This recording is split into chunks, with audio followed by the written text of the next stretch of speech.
দয়াময় পরম দয়ালু আল্লাহর নামে।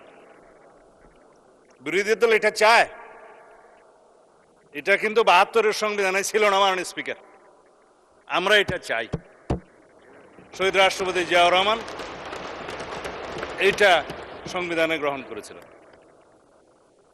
মহান আল্লাহর উপর পূর্ণ আস্থা ও বিশ্বাস এই সংবিধানের মূলনীতি হইবে। আমরা এটা চাই। বিরোধী দল চায় কিনা জানি না।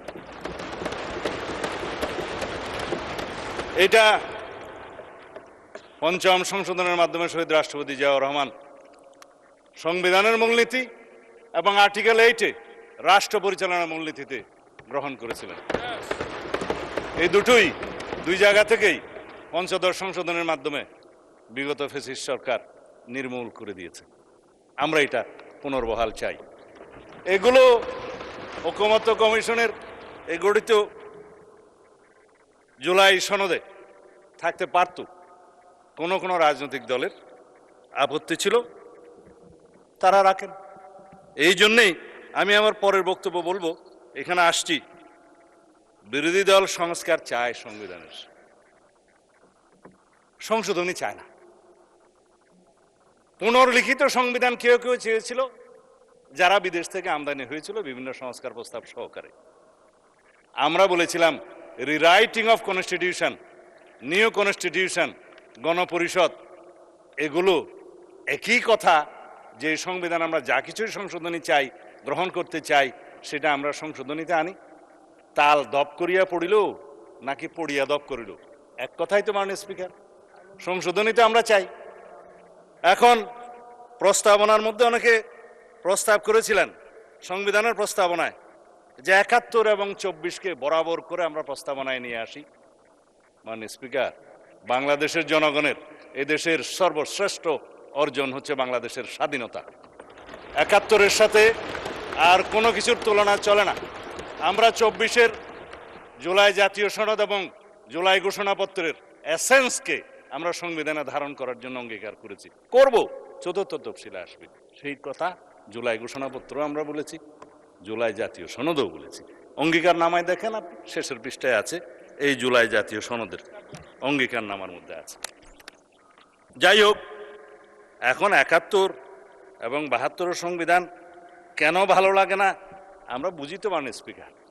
৭১ এই দেশের স্বাধীনতার ঘোষণা, স্বাধীনতা যুদ্ধ, মুক্তিযুদ্ধ, বিজয় অর্জন, শহীদ রাষ্ট্রপতি জিয়া, সবই এক কাতারে গাথা। এদেশের মানুষের সর্বশ্রেষ্ঠ অর্জন, বিজয় গাথা। কারো কারো জন্য হতে পারে এটা পরাজয়ের গ্লানি, আমি ওই জায়গায় যাব না।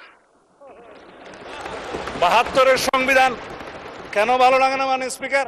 আমি আজকে যারা বক্তা আছেন তারা দেখলাম যে কেউ আইন কানুনের মধ্যে নাই, সেজন্য আমিও আর থাকার চেষ্টা করছি না। ৭২-এর সংবিধান কেন ভালো লাগে না? তফসিল ১-এর মধ্যে যে সমস্ত অর্ডারগুলোকে বৈধতা দেয়া হয়েছে, তার মধ্যে ৩ নম্বরটা হচ্ছে দি কোলাবোরেটরস স্পেশাল ট্রাইব্যুনাল অর্ডার নম্বর 8, 1972, যার মাধ্যমে এদেশের স্বাধীনতা বিরোধী রাজাকার আলবদরদের বিচার করা হয়েছিল মাননীয় স্পিকার। যাই হোক, আমি এগুলো বলতে চাই না। যারা আদেশ নিয়ে কথা বলছেন, বলে যে আদেশও তো আইন, আমি কখনো স্বীকার করেছি আদেশ আইন না। সেই আদেশও তো আইন, বললাম তো এই আদেশও আইন। 151-এ যে সমস্ত অর্ডারকে রিপিল করা হয়েছে সেগুলো বাদে, সেগুলো আগে আইন ছিল। তারপরে যেগুলো কন্টেইন করা হয়েছে তফসিল ১-এ, সেগুলোর সিরিয়াল বাই বললাম প্রায় ২৭টার মতো আছে। ৩ নম্বরের কথা তো বললামই। যে সমস্ত অর্ডার চতুর্থ তফসিলের ৩, ৩-এর ২, ৩-এর ২, 3-এর ৩ এই মতো করা হয়েছে, বৈধ। কিন্তু সেই অর্ডার আর করার ইখতিয়ার নাই। ৭ই এপ্রিল ১৯৭৩-এর পরে জাতীয় সংসদের প্রথম বৈঠকের পরে তবে অ্যামেন্ডমেন্ট করার সুযোগ দেওয়া হয়েছিল ২ বছর, যাতে সংবিধানের সাথে সামঞ্জস্যপূর্ণ করা যায়। এই অর্ডারের আলাপ তো শেষ। সেই বক্তৃতা গতবারে দেওয়ার পরে আমি মনে করেছিলাম জাতির সামনে পরিষ্কার, বিরোধী দলীয় নেতৃবৃন্দের কাছে পরিষ্কার হবে যে এই লেজিসলেটিভ ফ্রড, যেটা কালারেবল অর্ডার, সেটা নিয়ে আর কোনোদিন কোনো বিতর্ক হবে না। যেটা রাষ্ট্রপতি করেছেন, জুলাই জাতীয় সনদ উইদিন ব্র্যাকেট সংবিধান সংস্কার আদেশ, বাস্তবায়ন আদেশ 2025, এটা নিয়ে আর কোনোদিন কোনো বিতর্ক উঠবে না মনে করেছিলাম। আজকে আমি কনসেন্ট্রেশন দিতে চেয়েছিলাম অনলি জুলাই জাতীয় সনদ, যেটা ঐতিহাসিকভাবে স্বাক্ষরিত হয়েছে, সেটা কিভাবে বাস্তবায়ন করা যায় তার পদ্ধতি নির্ধারণ করি, চলুন সেই বিষয়ে আমরা আলোচনা করি। প্রস্তাব দিয়েছিলাম যে সংবিধান সংশোধন সংক্রান্ত একটা বিশেষ কমিটি, সংসদীয় কমিটি গঠন করা হোক, সবাইকে নিয়ে যারা এখানে রিপ্রেজেন্ট করছে জাতীয় সংসদে এবং স্বতন্ত্র সদস্য সহ। সেই বিষয়ে তারা মনোযোগ দিলেই পারতেন।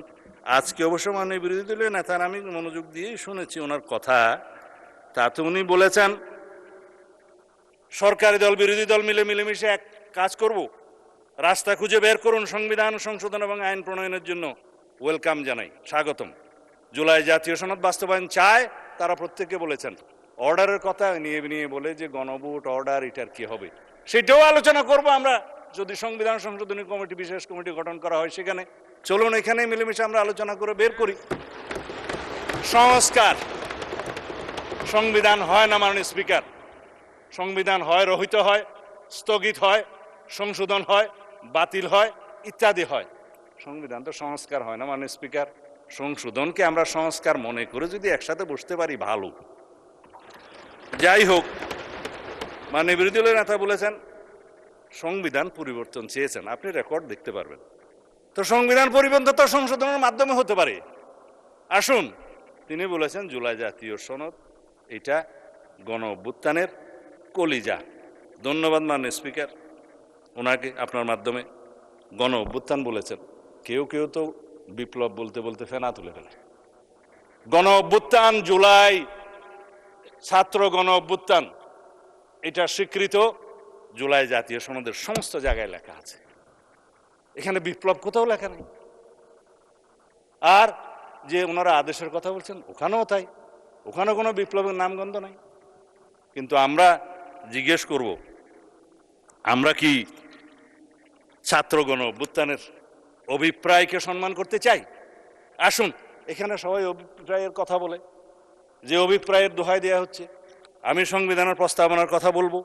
সংবিধানের প্রস্তাবনার ৪র্থ ধারায় আপনি দেখবেন এই সংবিধান জনগণের অভিপ্রায় হিসাবে প্রাধান্য পাইবে। সংবিধানের ৭ অনুচ্ছেদে আপনি দেখবেন এই সংবিধান জনগণের লেখা আছে যে রাষ্ট্রের সকল ক্ষমতার মালিক জনগণ। এই ক্ষমতা প্রয়োগ হইবে এই সংবিধানে প্রদত্ত অধীনে ক্ষমতা বলে জনগণ যেভাবে চায়। আরেক জায়গায় আপনি দেখবেন এই সংবিধান হচ্ছে মানে সুপ্রিমেসি অব দি কনস্টিটিউয়েন্সি বলতে যেটা বোঝায়, যে এই সংবিধান হচ্ছে প্রজাতন্ত্রের সর্বোচ্চ আইন। একজন আজকে আমাদেরকে সবক দিল যে এই পার্লামেন্ট নাকি সুপারিন না। আমি মাননীয় স্পিকার কি করবো বুঝতে পারছিলাম না। ১ নম্বর অনুচ্ছেদ এই সংবিধানের article 1, this Bangladesh is a unitary, independent and sovereign republic. এবং এই সোভারেইন রিপাবলিকের সোভারেইন ক্ষমতার মালিক হচ্ছে আর্টিকেল 7 অনুসারে জনগণ। সেই জনগণের ক্ষমতাটা প্রয়োগ করে এই সংবিধানের অধীন এবং কর্তৃত্বে, সেই সংবিধানের অধীন এবং কর্তৃত্বে নির্বাচন কমিশন নির্বাচন দিয়েছে। সেই সোভারেইন জনগণ আমাদেরকে ভোট দিয়েছে, এই সোভারেইন পার্লামেন্টে পাঠিয়েছে। যার কারণে আমরা আজকে এখানে যা কিছুই আলাপ করব সেটা জুডিশিয়ারির বিরুদ্ধে সারাদিন যদি আমরা বলি, জুডিশিয়ারির কাছে এই কেউ এটা মামলা করার ক্ষমতা নাই, তাকেই বলা হয় সোভারেইন এখতিয়ার। এখন এই সোভারেইনটিকে যদি এক্সপ্লেন করার জন্য এখানে মাস্টারি করতে হয়, প্রফেসরি করতে হয়, মাননীয় স্পিকার আইন কখন প্রণয়ন করব আর কখন ভাষণ দেব। যাই হোক, এটাতে আমি আর যেতে চাই না। দেশনেত্রী বেগম খালেদা জিয়া কবরে প্রশান্তিতে শুয়ে আছেন। তিনি বলেছিলেন, আমি অনেকের সাথে কন্ট্রাডিক্ট করে বলছি, এই সংবিধান ছুঁড়ে ফেলে দেয়া হবে যদি জনগণের সরকার প্রতিষ্ঠা হয়। এটা একটা মেটাফোর, পলিটিক্যাল রূপক মেটাফোর।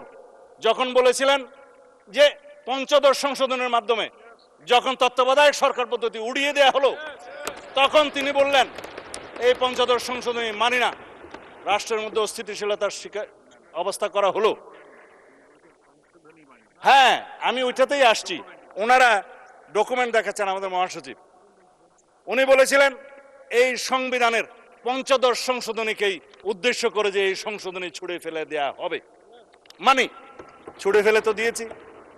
পঞ্চদশ সংশোধনী আনকনস্টিটিউশনাল ডিক্লেয়ার হয়েছে সার্টেন পোর্শন 6টা, 7 ক, খ, আর্টিকেল 44 যেটা হাইকোর্টের ক্ষমতা, এবং 142 এরপরে আছে তত্ত্বাবধায়ক সরকার পদ্ধতি বিলুপ্ত করার যে আর্টিকেল 58 ক এবং 2 ক পরিচ্ছেদ, খালাস 15th অ্যামেন্ডমেন্টের মেইন জিস্ট। তারপরে এই 15th অ্যামেন্ডমেন্টের মানে স্পিকার 55টা দফা, ব্যারিস্টার বন্ধুরা পড়তে পারেন। 55টা দফার মধ্যে এই 6 দফা নাই। আরেকটা নিশ্চিত করা হয়েছে নিরীহ আইন, এটা পরিবেশ সংক্রান্ত দফা। বাকি রইল বাকি 55টার মধ্যে বাকিগুলার কি হবে? হাইকোর্ট বলে দিল এগুলা পার্লামেন্টের ব্যাপার, পার্লামেন্ট ডিসাইড করবে এই সব পলিটিক্যাল ইস্যুস। দেখেন ভার্ডিক্টে লেখা আছে কিনা। এই সেই পার্লামেন্ট যেখানে পঞ্চদশ সংশোধনের বাকি ইস্যুগুলোকে আমরা নাই করে দেব। কারণ যিনি রিড করেছিলেন তিনি চেয়েছেন পূর্ণাঙ্গ পঞ্চদশ সংশোধনী বাতিল করা হোক। হাইকোর্ট 6টা ভার্ডিক্ট দিয়েছে, 6টা বাতিল করেছে, একটা রিইনস্টেট করেছে নিরীহ আইন। বাকিগুলোর ব্যাপারে পার্লামেন্টকে বলেছে যে এটা political questions to be decided by the next parliament. This is the next parliament to decide. আসি এখন জুলাই জাতীয় সনদ অর্থাৎ জনপ্রত্যাশিত সংস্কার প্রস্তাবে আর কি কি অন্তর্ভুক্ত হতে পারত। কেবল প্রস্তাবনার কথাটা বলেছি, বাকিগুলো এখন বলব। আর জুলাই জাতীয় সনদে যা কিছু অন্তর্ভুক্ত করা হয়েছে সেটা নিয়ে তো একটু বড় কথা বলবই। আর রাজনৈতিক সমঝোতা হওয়ার পরেও শেষ মুহূর্তে যে সংস্কার ঐকমত্য কমিশন যা কিছু বাদ দিয়েছে সেই কথা এখন একটু বলি। প্রস্তাবনার মধ্যে যা কিছু বাদ দিয়েছে সেটা তো বললাম। রাষ্ট্র পরিচালনা মূলনীতি হিসেবে যেটা বললাম, মহান আল্লাহর উপর আস্থা এবং বিশ্বাস, পূর্ণ আস্থা এবং বিশ্বাস ঐকমত্য হয়েছিল, লেখা হয় নাই সনদে। তারপরে মরহুম শেখ মুজিবুর রহমানের ছবি সংক্রান্ত যে অনুচ্ছেদ পঞ্চদশ সংশোধনীতে অন্তর্ভুক্ত করা হলো, আজকে এখানে অনেকে বক্তব্য দিলেন যে তাহলে তো ছবি টানাতে হয়। ছবি না টানানোর জন্যই তো এই সংশোধনীগুলো গ্রহণ করার জন্য বলছি। সম্মত হয়েছিলাম আমরা, ঐকমত্য হয়েছিল, বিরোধী এবং আমরা সবাই মিলে যারা আলোচনা করেছি, 33টা দল ছিল ওখানে। চিঠিও দেয়া হলো আমাদেরকে যে আপনারা এই দফা চান কিনা। আমরা বললাম সংস্কার প্রস্তাবের পক্ষে, আলোচনায় তো আমরা একমত হয়েছিলাম, আবার চিঠি কেন? সেই চিঠি সই করে আবার তাদেরকে দিয়েছি, হ্যাঁ একমত, কিন্তু সনদ অন্তর্ভুক্ত করা হলো না মাননীয় স্পিকার।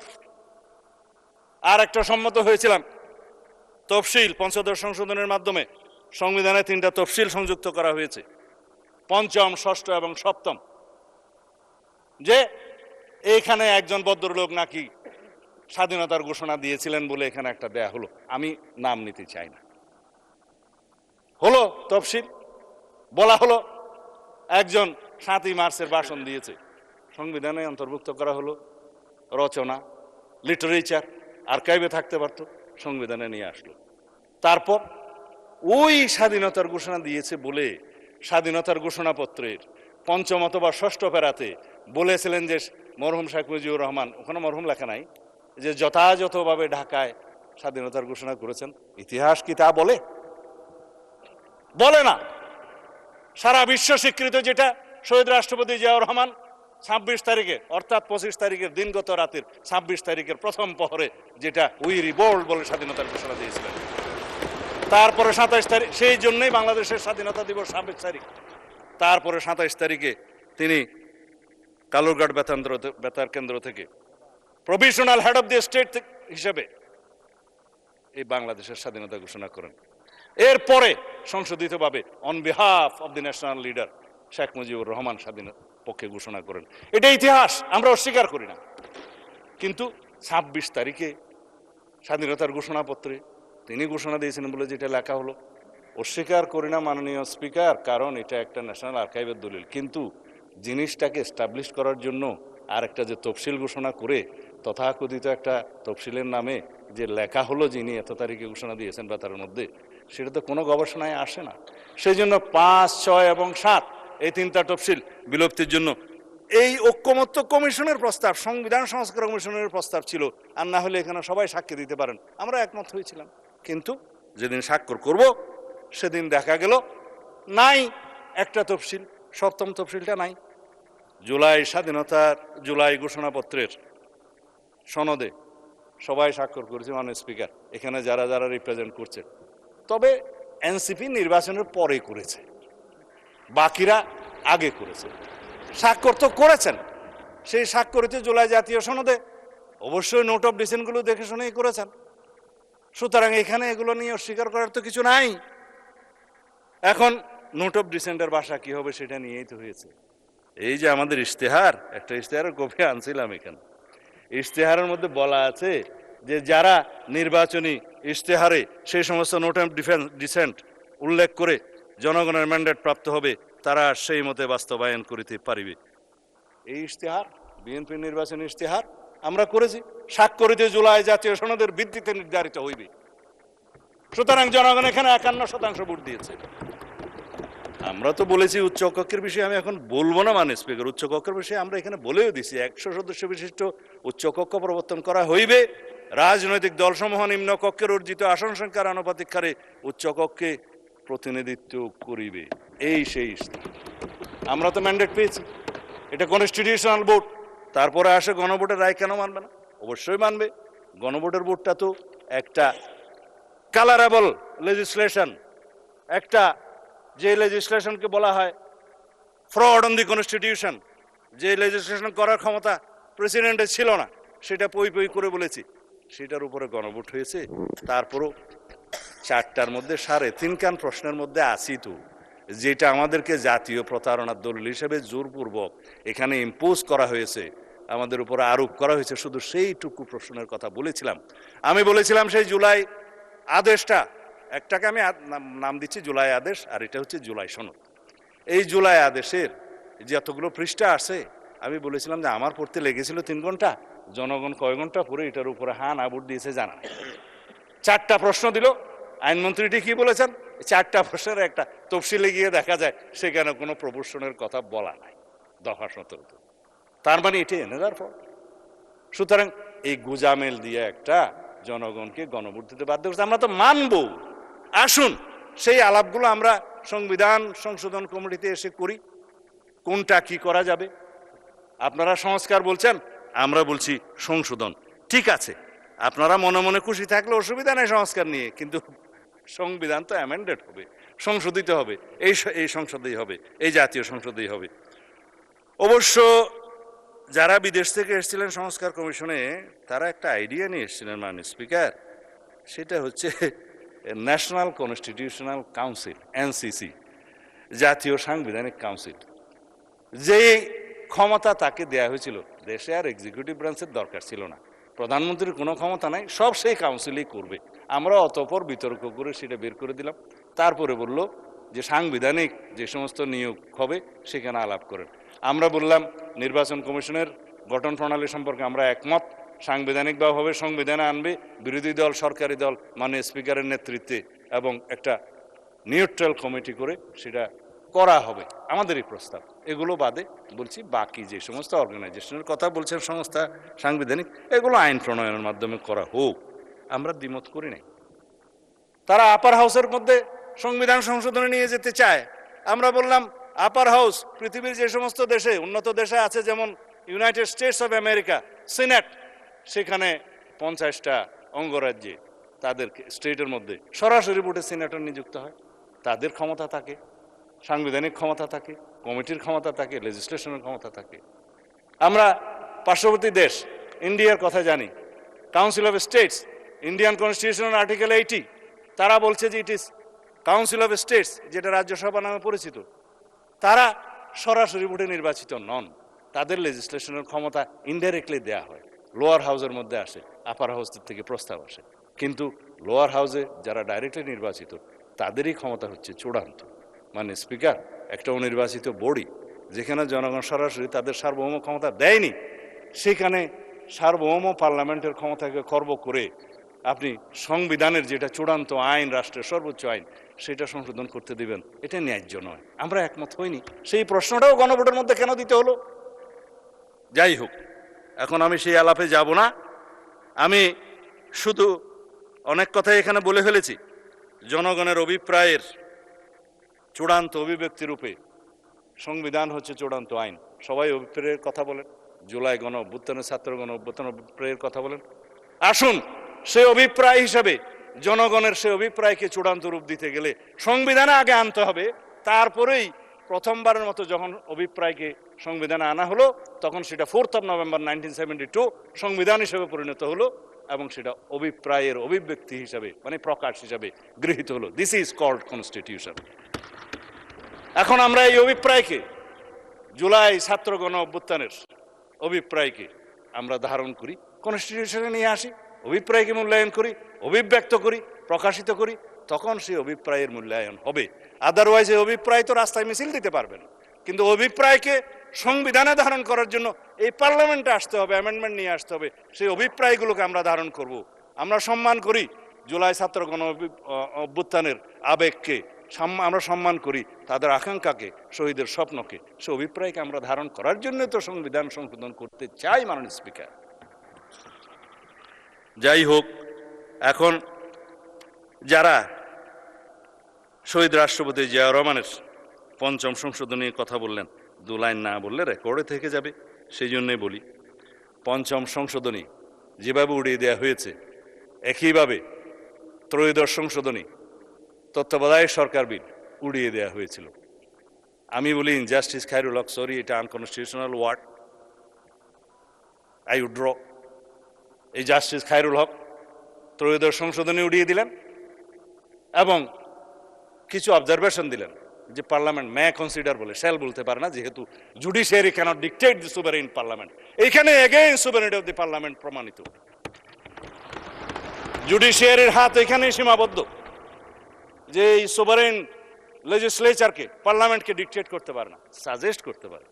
এবং এখানকার পাশকৃত যে কোনো অ্যামেন্ডমেন্ট, আইন, সংবিধান হোক আর যাই হোক, ইন্টারপ্রিট করতে পারে একজন ব্যারিস্টার সদস্য বলেছেন। হ্যাঁ, supreme court is the guardian of the constitution, interpret করতে পারে কনস্টিটিউশনের, এবং ইন্টারপ্রিটের পরে যদি মনে হয় যে এটা তাদের বিবেচনায় আনকনস্টিটিউশনাল কোনো বিধান, ডিক্লেয়ার করতে পারে আল্টা বায়ার্স দ্য কনস্টিটিউশন, এবং নাল অ্যান্ড ভয়েড যাই হোক, যেই ভাষাই হোক করতে পারে, ওইখানেই সীমাবদ্ধ। কিন্তু পার্লামেন্ট সেইটার অনুবলে তারা বলতে পারে না যে পার্লামেন্টকে এই এনাক্টমেন্ট নিতে হবে। আমাদেরকে এখনো সেই জন্য বলি, তত্ত্বাবধায়ক সরকার বিল আমাদেরকে এখানে গ্রহণ করতে হবে মাননীয় স্পিকার। ত্রয়োদশ সংশোধন বিলের মাধ্যমে জাজমেন্টকে তো তাই বলতে হবে, জুডিশিয়ারিকে তাই বলতে হবে। ত্রয়োদশ সংশোধনীকে যে আনকনস্টিটিউশনাল ডিক্লেয়ার করলো, সেইটাকে আবার রিভিউতে বলা হলো নো, ত্রয়োদশ সংশোধনী লেজিটিমেট এনাক্টমেন্ট।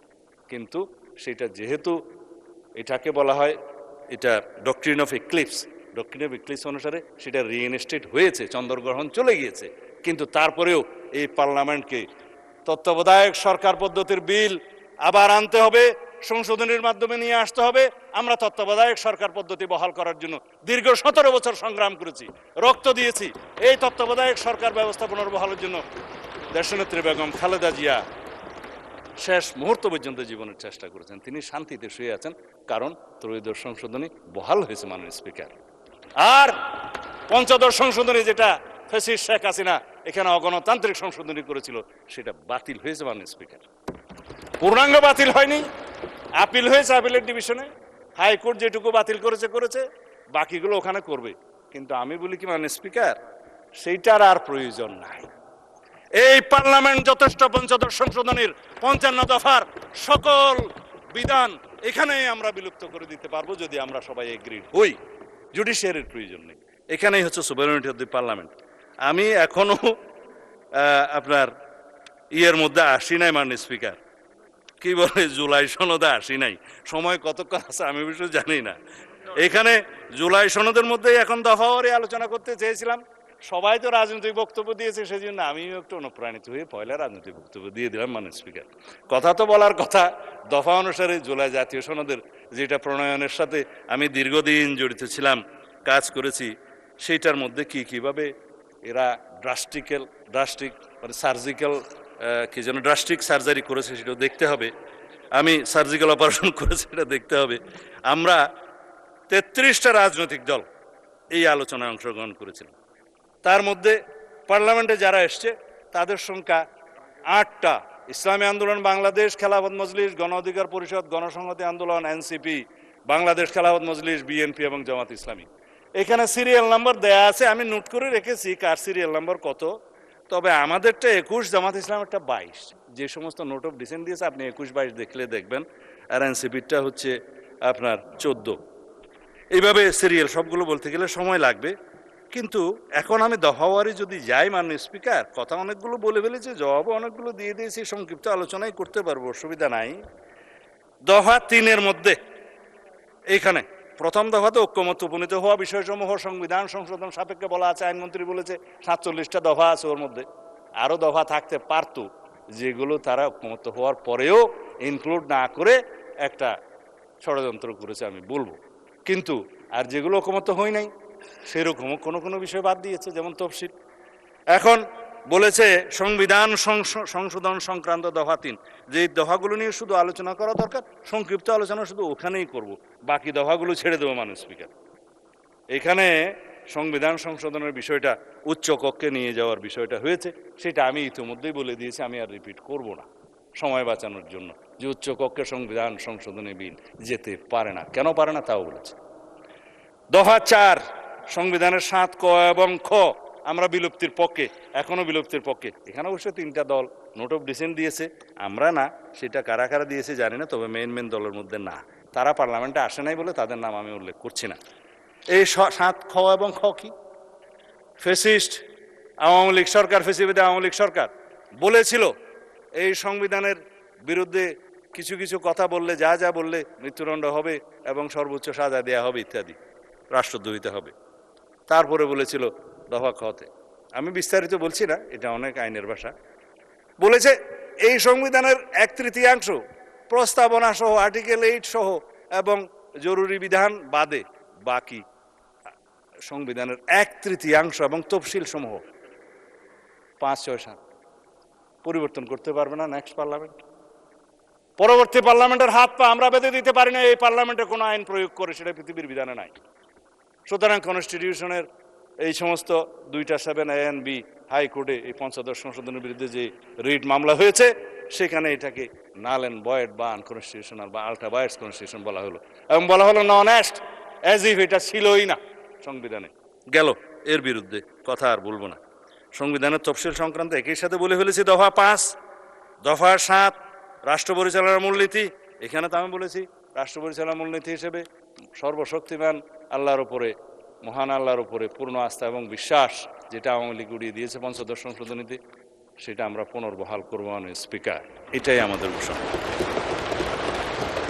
হ্যাঁ, তার সাথে জাতীয়তাবাদ, গণতন্ত্র, অর্থনৈতিক সামাজিক সুবিচার ইত্যাদি আছে, সমাজতন্ত্রও আছে, এবং সেটা ছিল 5ম সংশোধনীতে প্রেসিডেন্ট জিয়ার সময় যেটা নেওয়া হয়েছিল, সেটা আলোচনা করতে পারি আমরা।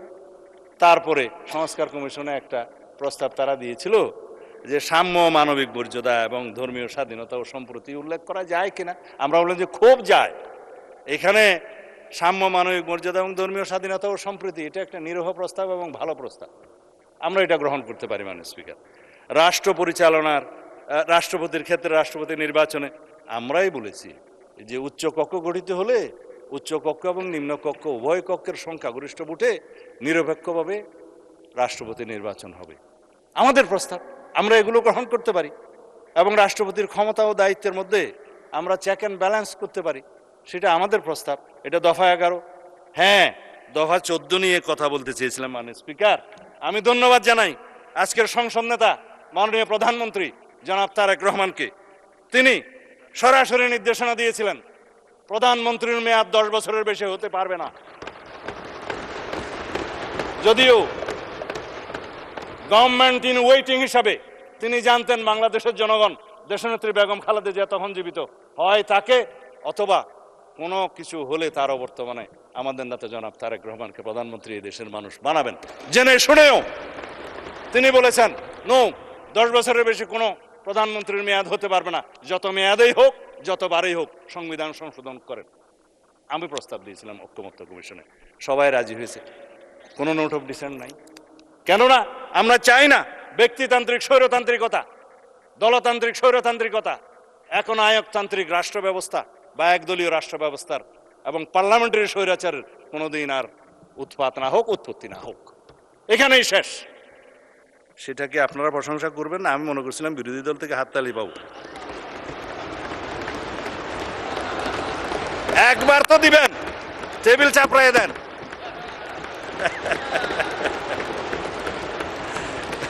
আচ্ছা, আমার সময় চলে যাচ্ছে, মানে স্পিকার আপনি একটু খেয়াল রাখবেন।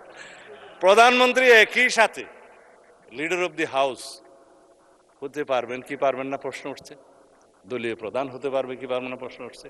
দফা 15 এই জুলাই জাতীয় সনদের এখানে কিছু কিছু নোট অফ ডিসেন্ট দিয়েছে।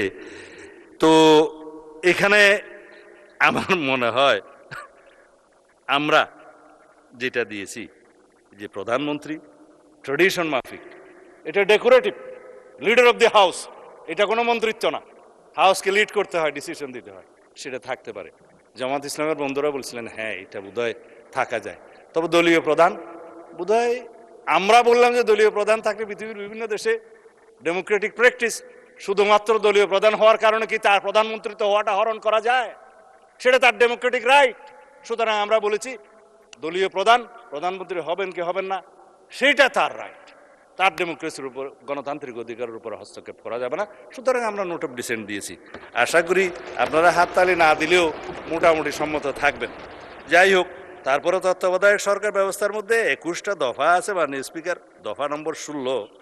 এখানে এই 21টা দফার মধ্যে আমরা তো সবাই বললাম তত্ত্বাবধায়ক সরকার পদ্ধতি আমরা গ্রহণ করতে চাই। এই জন্যই দীর্ঘ 17 বছর আমরা আন্দোলন সংগ্রাম করেছি, রক্ত দিয়েছি, জীবন দিয়েছি। কিন্তু গঠন প্রণালী নিয়ে 2-1টা দফায় বিরোধী দলীয় বন্ধুদের সাথে আমাদের একটু আলোচনা প্রয়োজন। আমরা বলেছি সবাই মিলে তত্ত্বাবধায়ক সরকার পদ্ধতি আমরা গঠন করব, কিন্তু রাষ্ট্রপতি যে লাস্ট অপশন আছে, রাষ্ট্রপতিকে আমরা তত্ত্বাবধায়ক সরকারের প্রধান উপদেষ্টা হওয়ার আর সুযোগ দিতে চাই না, আমাদের প্রস্তাব। কিন্তু সর্বশেষ পদ্ধতি হিসাবে জুডিশিয়ারিকে বাদ রেখে আর কোনো বিকল্প প্রস্তাব আমরা নিতে পারি কি না সেটা আমরা জাতীয় সংসদে আলাপ আলোচনার মধ্য দিয়ে বের করব। এখানে ওনারা একটা ভোটিং ব্যবস্থা করতে বলেছিলেন, এটাকে কি একটা যেন ভোট বলা, আমি ভুলে গেছি, হ্যাঁ কি একটা ভোট যেন বলেছিল এটা আর কি, হ্যাঁ র্যাঙ্ক চয়েস ভোট। আমরা যে র্যাঙ্ক চয়েস ভোটের মধ্যেও গাফলতি আছে।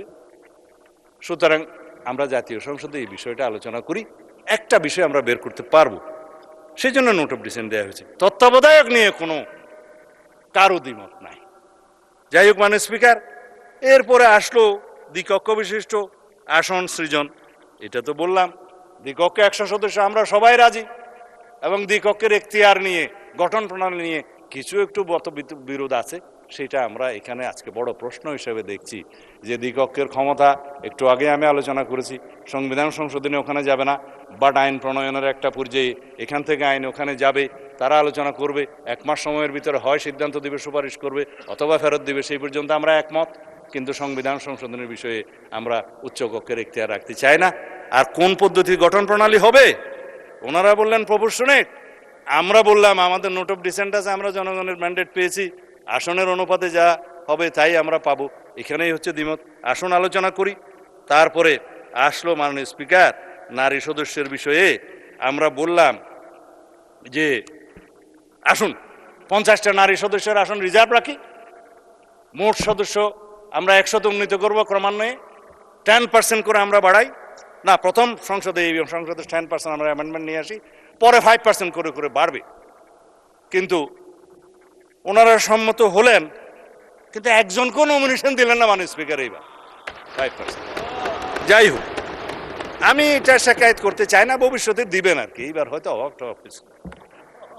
তারপরে দফাতে এসে ডেপুটি স্পিকার পদে মনোনয়ন, আমাদের মানে প্রধানমন্ত্রী, আমি উপস্থিত ছিলাম, মানে বিরোধী দলীয় নেতাকে বললেন যে জুলাই সনদ বাস্তবায়ন শুরু করি, চলেন ডেপুটি স্পিকারটা আপনারা নেন, নাম দেন। সর্বশেষ শুনলাম ওনারা একটা প্যাকেজ ডিল করতে চান, সিঙ্গেল করবেন না।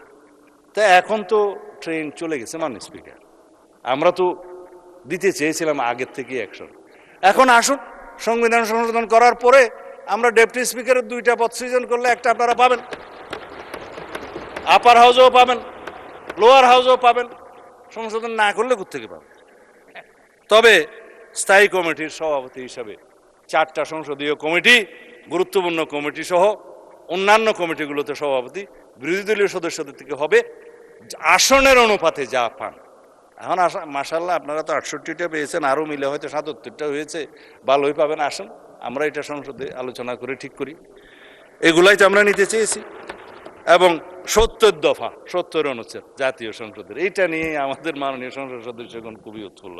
আজকে আমি আমাদের মাননীয় সদস্যকে বলছিলাম যে যা মন চাই বলেন, আজকে 70 বিধি আপনার জন্য উন্মুক্ত, কারণ এখানে নাই। আপনি দলের বিরুদ্ধে ভোট দিতে পারবেন 4টা ক্ষেত্র বাদে, 2টাতে সবাই একমত হয়েছিল, আস্থা ভোট এবং অর্থ বিল।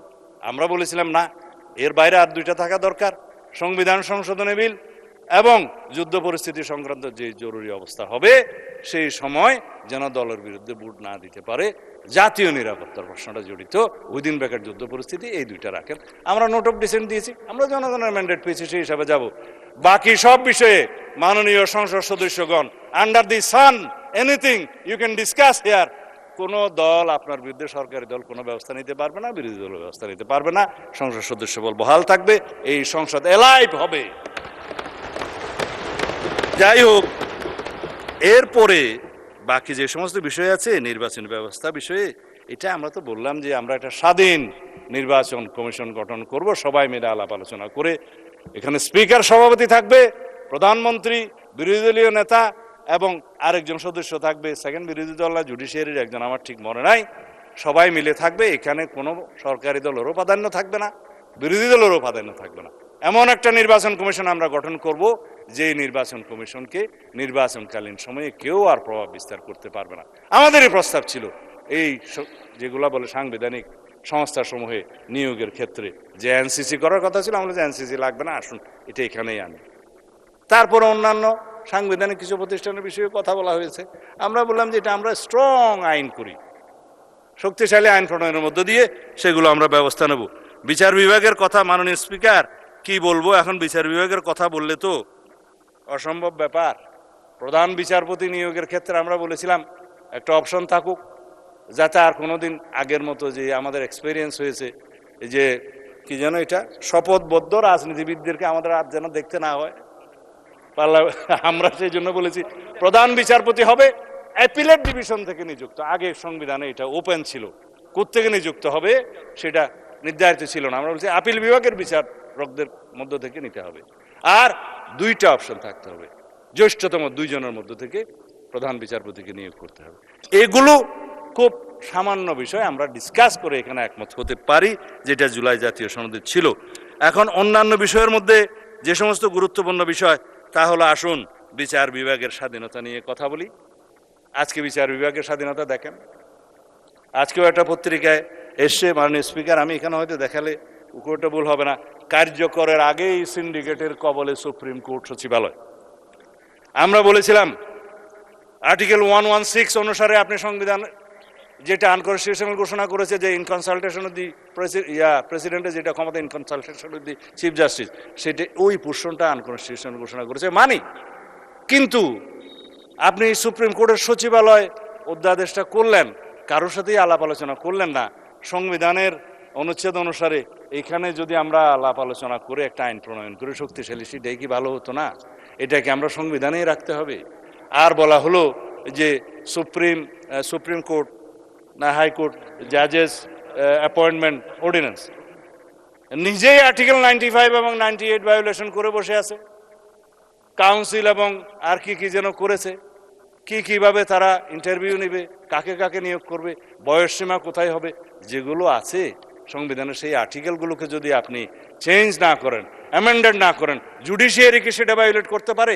এই কথাগুলো আমরা বলেছিলাম এটা জাতীয় সংসদের পরবর্তী জাতীয় সংসদের উপরে ছেড়ে দেন। আমরা সেখানে আলাপ আলোচনা করে আইন প্রণয়ন করে তারপরে সেই অ্যাপয়েন্টমেন্ট এনাক্টমেন্টটা আনবো এবং সুপ্রিম কোর্টের এই যে সচিবালয় আইনটা আনবো। এখনো আমরা প্রতিশ্রুতিবদ্ধ, আমরা সুপ্রিম কোর্টের সচিবালয় আইন এবং বিচারক নিয়োগ আইন এই পার্লামেন্টে ইনশাআল্লাহ আমরা আলাপ আলোচনার মধ্যে দিয়ে পাশ করব। আমরা complete independence of the judiciary আমরা চাই, বাট সুভারেনিটি অফ দি জুডিশিয়ারি আমরা চাই না। সার্বভৌম একটাই, সার্বভৌম জনগণ, সার্বভৌম এই কান্ট্রি, সার্বভৌম এই হাউস অফ দি পার্লামেন্ট। আর কোনো সার্বভৌম অথরিটি থাকতে পারে না, কোথাও না কোথাও অ্যাকাউন্টেবিলিটি থাকতে হবে। মাননীয় সদস্য, আপনার সময় শেষ, আপনি কি আরো বলতে চান? আচ্ছা, 3 মিনিট সময় বাড়িয়ে দেওয়া হলো আপনাকে। যাই হোক, আমার তো ফ্লুটাই নষ্ট হয়ে গেল। আমার স্পিকার, এখন আমি আর কি বলতাম, যদি আপনি 3 মিনিটে শেষ করেন। সময় দেন তাহলে 5 মিনিট দিতে পারেন, আমি একটু সাম আপ করি। আচ্ছা 5 মিনিটে বলেন, শেষ করেন। আচ্ছা মানে স্পিকার এখন থেকে কোনো, যাই হোক আমি আর এই সমস্ত জায়গার মধ্যে যাব না, সময় শেষ। আর আইন অধ্যাদেশ বিধি বিধান এগুলো প্রণয়নের মাধ্যমে এইখানকার 47-এর পরে বাকি যা কিছু আছে জুলাই সনদের সব কিছু বাস্তবায়ন করা যাবে। আইন নিয়ে, কানুন নিয়ে, বিধিবিধান নিয়ে সংবিধান, এইখানে তো সংবিধান পরিবর্তন করতে হবে না, সুতরাং এই পার্লামেন্টে আমরা আলোচনা করবো মাননীয় স্পিকার। সুতরাং এই জুলাই জাতীয় সনদ 2025-এর সকল দফা এবং অঙ্গীকারনামা শতভাগ আমরা পরিপূরণ করতে অঙ্গীকারাবো, প্রতিশ্রুতিবদ্ধ।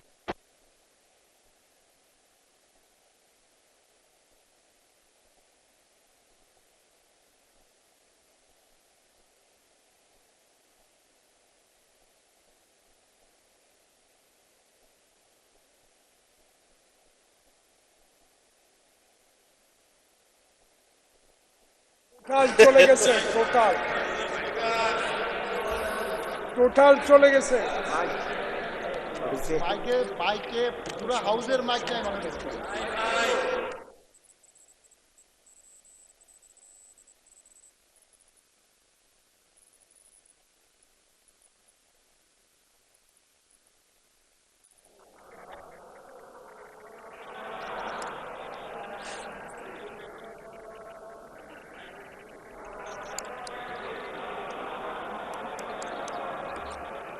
মাননীয় মন্ত্রী,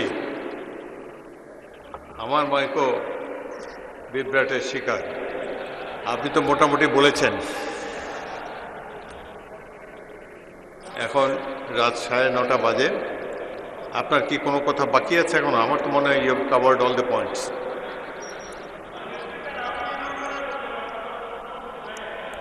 এটা হয়তো রেকর্ড হবে না, হবে যা বলতে চাই তা বলি। হ্যাঁ মানে স্পিকার আমরা আসছে, মানে স্পিকার শোনা যায়, শোনা যায় কিনা আমি জানি না, গেলে না যাক, মানে স্পিকার কোনো অসুবিধা নাই। মাননীয় মন্ত্রী আমরা শুনতে পাচ্ছি না এখানে আপনার কথা। 3-4 মিনিট অপেক্ষা করলে হয়তো এটা রেস্টোর করতে ঠিক আছে। মানে স্পিকার আপনি যখন রুলিং দিয়েছেন 4 মিনিটই বলবো। মানে স্পিকার সারাদিন বলে যে অনেকে সারা রাত রামায়ণ পড়ে সকালবেলা এখন আমাদেরকে, আমার মনে হয় সব পয়েন্টই আপনার বলা হয়েছে। এখন আমি কনক্লুড মানে করে স্পিকার আমি বলতেই পারলাম না, আপনি কেমন বলা আচ্ছা ঠিক আছে। মানে স্পিকার আমাকে একটু ইন্টারফিয়ার না করলে আমি বলতে পারবো। গড়িটা এখন থেকে শুরু করে, এখন 7 খণ্ড রামায়ণ পরে যদি সকালবেলা আমার বন্ধুরা বলে সেটা কার বাপ, সেই অবস্থায় হয়ে যাচ্ছে। কোথায় জুলাই আদেশ আর কোথায় জুলাই সনদ? আমরা জাতিকে পরিষ্কার করতে চাই, জুলাই জাতীয় সনদ 2025 যেটা স্বাক্ষরিত হয়েছে, যেটা ঐতিহাসিকভাবে স্বাক্ষরিত হয়েছে, সকল বন্ধুরা স্বাক্ষর করেছেন, সেই স্বাক্ষর নোট অফ ডিসেন্ট সহ এনসিপি অবশ্য পরে করেছে, নির্বাচনে করেছে তো বটে, সেটাই যেটা বলছে যে জুলাই আদেশ ইট ইজ নো অর্ডার, এটা লেজিসলেটিভ ফ্রড, এটা কালারেবল লেজিসলেশন, এটা ফ্রড অন দি কনস্টিটিউশন, সেটা কোনো অর্ডার নাই। আমার এক বন্ধু বললেন রাষ্ট্রপতিকে আমি ফোন করতে পারি কিনা, আপনিও তো ফোন করতে পারেন। কে বলছে রাষ্ট্রপতির সাথে জনগণ কথা বলতে পারবে না? এটা তো এমন বিষয় না যে রাষ্ট্রপতির সাথে আমরা কথা বলতে পারবো না, দেশেরই তো রাষ্ট্রপতি। আপনারা তো তার কাছেই শপথ নিয়েছেন এক সময়, কেউ কেউ উপদেষ্টা হিসাবে। আমরা মাননীয় স্পিকার এখানে সংবিধান মেনে এসেছি। জিজ্ঞেস করুন প্রত্যেকটা সদস্যকে, যারা যে ফর্মে শপথ নিয়েছে, এটা 148 অনুচ্ছেদ অনুসারে, 3য় তফসিল অনুসারে ছাপানো শপথ। যার কাছে শপথ নিয়েছে সংবিধান অনুসারে, তার কাছে শপথ নেওয়ার কথা। যার কাছে স্পিকার, ডেপুটি স্পিকার নাই, প্রধান নির্বাচন কমিশনার শপথ নিয়েছে। এটাও এখানে আমরা সংবিধান মেনে এসেছি। আমরা এখানে এসছি, এই সংসদে সেশন ডিক্লেয়ার করেছে রাষ্ট্রপতি, এটাও সংবিধান অনুসারে এখানে রাষ্ট্রপতি ডিক্লেয়ার করেছে, স্থান নির্ধারণ করেছেন। 73 অনুচ্ছেদ অনুসারে তিনি এখানে ভাষণ দিয়েছেন, এগুলো সংবিধান অনুসারে এসছেন। আমরা যে রাষ্ট্রপতির ভাষণের উপরে আজকে আলোচনা করছি, এইটাও তো সংবিধান মেনে আলোচনা করছি মাননীয় স্পিকার। সব কিছুতেই আমরা সংবিধান মানছি, আর এখন সংবিধান ভালো লাগে না এই বক্তৃতা মাননীয় স্পিকার শুনতে চাই না। আমার সময় কি শেষে আরো আছে তো মাননীয় স্পিকার, 1 ঘন্টা 1 মিনিট 55 সেকেন্ড আছে। শুনলেও কি আর না শুনলেও আমি বলে যাই। তারপর মাননীয় স্পিকার কথা হচ্ছে সংবিধান যেখানে যেখানে সুবিধা সেখানে সেখানে মানলাম, সংবিধান মানতে মানতে সাংবিধানিক বুথে নির্বাচিত হয়ে এখানে আসলাম, সাংবিধানিকভাবে শপথ নিলাম, সাংবিধানিকভাবে এখানে আলোচনা করছি, সাংবিধানিকভাবে এমপি হয়েছি এবং সংবিধান অনুযায়ী এখানে আলোচনা করছি, সমস্ত কিছু রুলস অ্যান্ড প্রসিডিওর মানছি। আর এখানে বলছে যে সংবিধান কি জনগণের অভিপ্রায়ের উপরে? ধন্যবাদ, Yes, মাননীয় মন্ত্রী। সংবিধানে জনগণের অভিপ্রায়কে ধারণ করার জন্যই আমাদেরকে সংবিধান। আমরা সেই অভিপ্রায়কে সম্মান করার জন্য সংবিধানের সংবিধান। মাননীয় স্পিকার, সুবিধা করতে পারলাম না এত সর্ব